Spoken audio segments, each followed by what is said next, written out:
Blessings, you guys. It's Summer 365, 365 days of full time entrepreneurship. And today I am at Because I Wore This.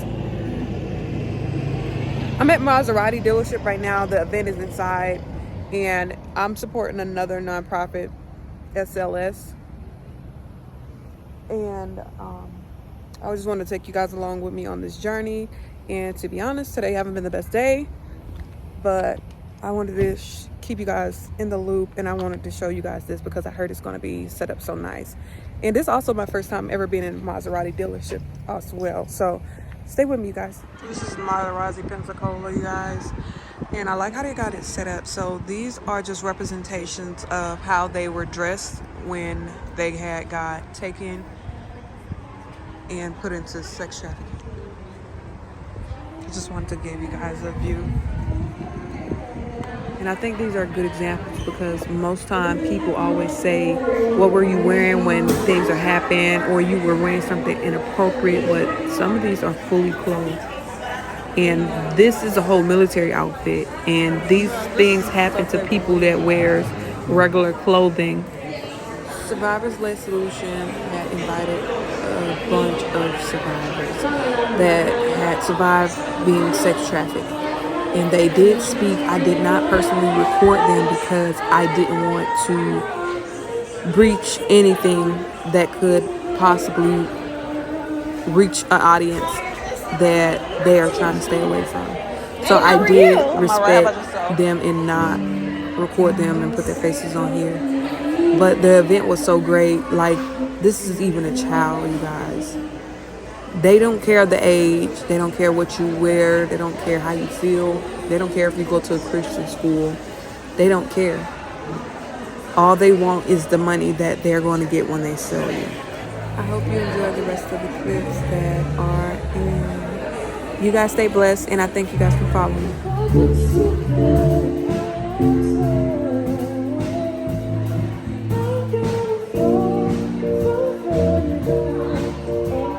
Somebody else. And I knew Alicia, and I had left my job and she had left hers right about the same time, about 18 months ago. And all I can say is that God brought us together because we decided to sit down and do some brainstorming about what we both wanted to do. What was the next step in our journey? And Alicia helped me on mine, which was to start my new business, my consulting company. I've been in management and leadership for 25, 30 years, and I decided I wanted to go out on my own and start my own business consulting and leadership strategy and coaching company. So that's what we did. We whiteboarded that out, and then Alicia said, well, it's on my heart, God's put it there, that I really want to start my own organization. I've been in this world for the longest time. I've worked for other organizations, but I think I have a real mission that God has put in front of me, and that is twofold. She'll tell you more about it, but really to educate people on what human trafficking is and sex trafficking is and how it all affects us, and also to empower survivors and to train them as leaders and to give them the skills to bring to the table so that they can maybe move through the situation they're in and to another situation. Thank you, Rachel. So we have a pretty amazing board, and yes, those are the calls that they get in the random parts of the day, and I'm just like, guess what? It's usually never bad. It's usually never bad. So I can tell that God's all over this, and I'm really grateful that you guys came and supported us tonight, but it's not about me. It's not about me at all. I just get to be the obedient one and take all of the hard things that happen behind the scenes and make it look really good, okay? So I'm just grateful tonight. This is our second annual Because I Wore This. Give it up. You guys made history. And I wanted to give you a little bit more about the history of the event. But I will tell you that Survivor-Led Solutions was really birthed at the same time that I found out I was pregnant 2 years ago. And it was a pivotal moment. You guys ever have those moments where all of a sudden you have to like change everything you thought you knew, course correct, and start something different? That was me. And I wanted it to be about survivor leadership. The ladies here tonight that you're going to hear from are what I consider leaders in this field, whether they really know it or not. Because if you weren't here tonight, it's because I didn't know the work you were doing. But I do. I know how hard you're working. And so I thank you very much for joining me tonight, okay? Yay, I know. Give it up for these ladies. So, because I wore this, started off, I kept hearing the same narrative. Many of us have been through very difficult moments in our life where in our most vulnerable state, we are asked that question. Well, what were you wearing? As if our vulnerability was because we had worn something inappropriate. And sometimes we did. Sometimes we didn't. In my trafficking situation, it started off with jeans, shorts, and a sweatshirt. And you'll look around these mannequins today and you'll see that there's nothing special about these outfits. That's the point. They can be children's outfits, military uniforms, business and casual outfits. We want to change that narrative.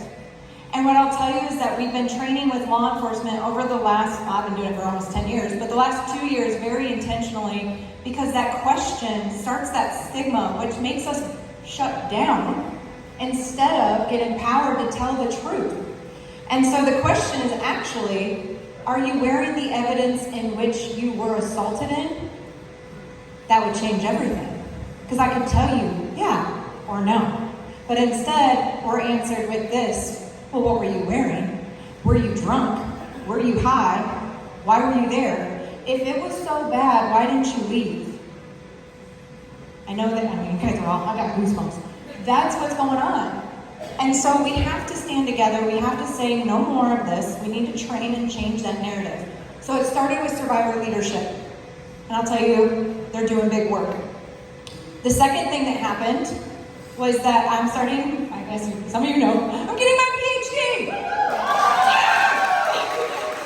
And I'm in dissertation, and I've been studying and reading, and I kept seeing the same thing. Girls who get sexually assaulted as a child typically end up in jail more often than not. And as they grow up, what's the difference between the 18-month-old, the 8-year-old, and the 18-year-old? Nothing. We grew up. We're not prostitutes because somebody taught us this was okay, and then it became a mental health issue where we didn't know how to unwire what was broken. And a lot of people weren't able to come near us because they said, oh, bless your heart, I'm so sorry that happened to you. I want you to tell the next girl that comes forward to you, even about a hard thing, and say, you're a badass. Thank you for being so strong. Thank you for being so brave. Because if you empower me, I'm going to tell the truth more.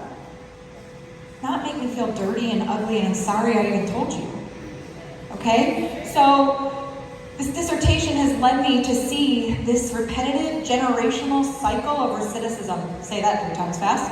And what it's telling me is that there are women right now sitting in both of our county jails, and they're being thrown away. They're being lost in that cell, and some of them are proudly going to stand up to you tonight and say, not me, I'm not doing it again. And what's so beautiful about that is you guys are witnessing this, okay? And then, what's really exciting is that we started partnering with our organizations here in our community. So we were like, if we can build trust and rapport in the jail, and we can do reentry service and get them into housing or get them those basic needs that they might need right now, and then we can empower them into that leadership, we change the narrative for the next generation. That's why we're here tonight, right? So I'm just super grateful. I want to bring up my other fabulous board member, Teresa, and I want to tell